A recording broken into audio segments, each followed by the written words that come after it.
Mañanera de Ángel correspondiente al martes de la semana en curso. Martes 12 de marzo del año 2024. Ayer, en el espacio similar a este, en la mañanera de ayer lunes, hice un comentario provocador relacionado con estos absurdos de la legislación electoral en México. La precampaña, la intercampaña y las campañas. Y pregunté en un momento, ¿qué pasaría si no hubiera elecciones en México? Hoy vuelvo al tema por algunas reacciones de personas que me siguen en YouTube o en la mañanera, etc. Y le haría a usted preguntas muy sencillas. ¿Conoce usted la historia económica de estos países que voy a nombrarle? Taiwán, Corea, Singapur, Vietnam, Chile. No solo los 17 años cuando gobernó el general Augusto Pinochet, sino los siguientes quizá 10 años donde se respetaron casi de manera íntegra y total las políticas desarrolladas o definidas y aplicadas durante los 17 años de la dictadura del general Pinochet. Quizá algún otro país que guste a usted, pero en esos que le di bastaría. ¿Conoce usted la historia económica a partir de los años 50 del siglo pasado a la fecha? ¿Tiene usted idea de por qué esos países fueron tan exitosos al grado tal de que hoy los reconocemos y admiramos? Por ejemplo, de repente alguien dice, es que en 1960 Corea tenía el mismo PIB per cápita que México y hoy aquel tiene 5 veces el PIB per cápita y nosotros estamos igual. ¿A qué se debe eso? ¿Qué sucedió en ese y en otros países? Desde 1950, póngale usted, al año 2000, 2010 o 2020. ¿Qué sucedió ahí? ¿Lo sabe usted? Valdría la pena que usted buscara información para entender qué sucedió en esos países. Y le voy a decir algo que quizá lo sorprenda. Hubo muchas razones por las cuales esos países lograron avanzar, modernizarse, crecer, formar un capital humano de primera, ser líderes en algunas actividades críticas en los tiempos que corren.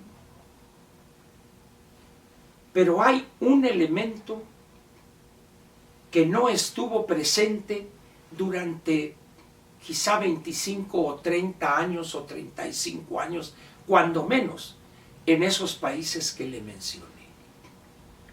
¿Y sabe usted cuál fue ese elemento que estuvo ausente ahí? Fue democracia. En Taiwán, desde 1949 hasta mediados de los años 80, no hubo democracia.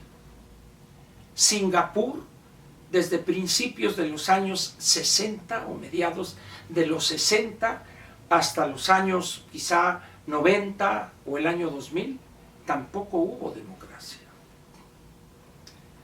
Entonces ya tenemos Taiwán, Corea, Singapur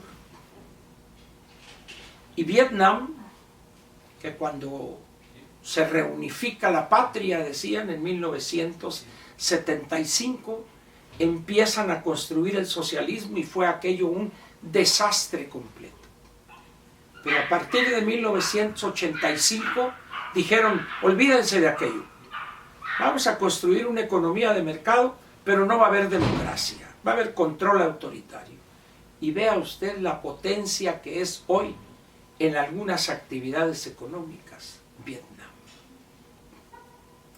Y así le podría dar varios países donde el éxito que han tenido ha sido tremendo, importantísimo. Y no voy a mencionar el caso de la República Popular China porque es muy obvio. Pero también ahí, a partir del año 1980, cuando Deng Xiaoping encontró un gato muy raro, que no importaba el color de ese gato, pero cazaba ratones. Y ya llevan 40 años, 43, 44 años, donde ese gato sigue cazando ratones, pero que es un contento. ¿Y sabe usted qué no hay en China? En esos 42, 43 años de éxitos que ha sorprendido a todo el mundo, a todo el planeta. No hay democracia. Pero alguien me dirá, oye Ángel, pero en países europeos exitosos, ¿sí hay democracia? Sí. No más que ellos empezaron a construirla hace 300 años, o 200 años, si usted gusta. Entonces ya sería el colmo que después de 200, 250, 300 años, pues no hubiese afianzadose ese elemento. Pero cuidado, porque ya en Europa, en algunos países, ya empiezan a surgir propuestas autoritarias. Hungría, Italia. Es decir, hay una situación curiosa por lo demás, que resulta que en no pocos países, para llegar a la democracia o para construir un país moderno, exitoso, próspero, con mejor calidad de vida, tal parece que debería pasar ese país por un periodo donde no hubiere democracia, sino por el contrario, que hubiera orden, disciplina, autoridad. Hay excepciones, por supuesto, en uno u otro sentido.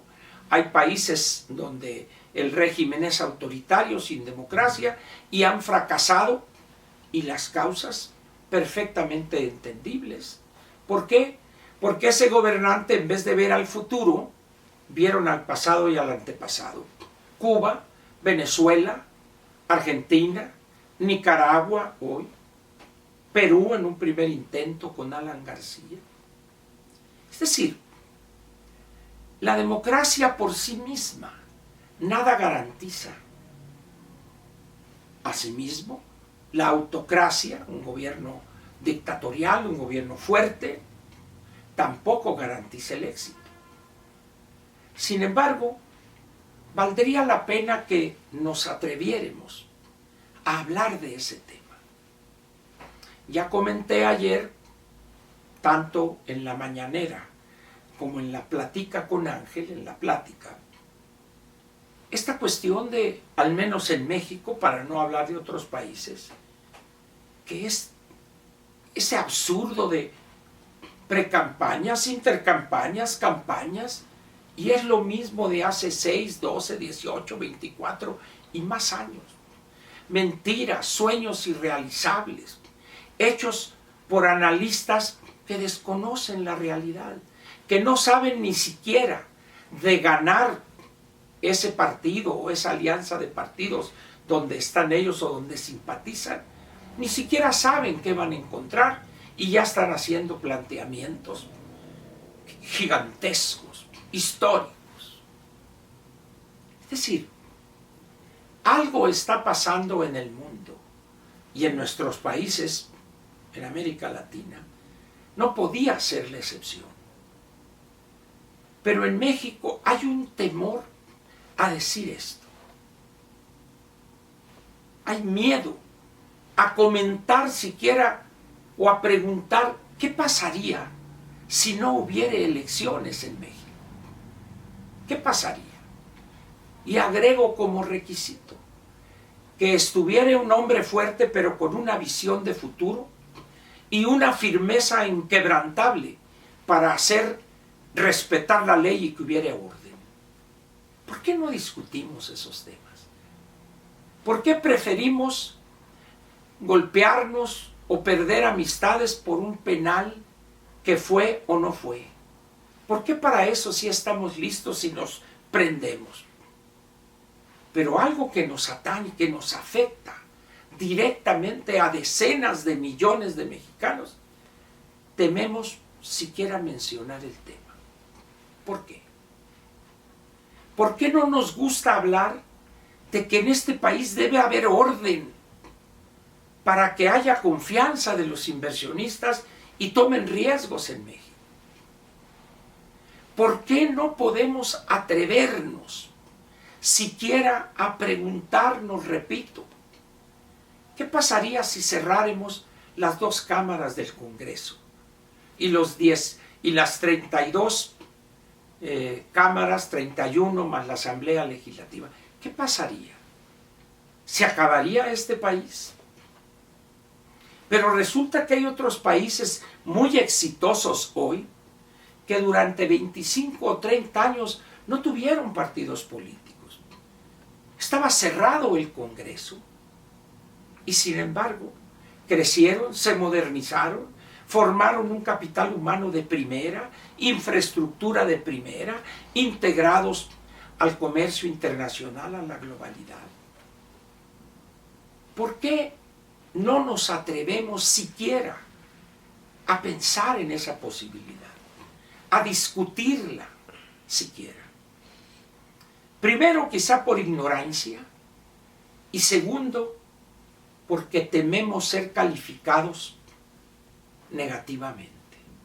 Es decir, preferimos portarnos o comportarnos como buenaonditas, políticamente correctos, y desde aquí, desde un país que en este gobierno va a llegar casi a los 200,000 homicidios dolosos, pero criticamos y señalamos con índice de fuego a El Salvador y a su presidente Bukele.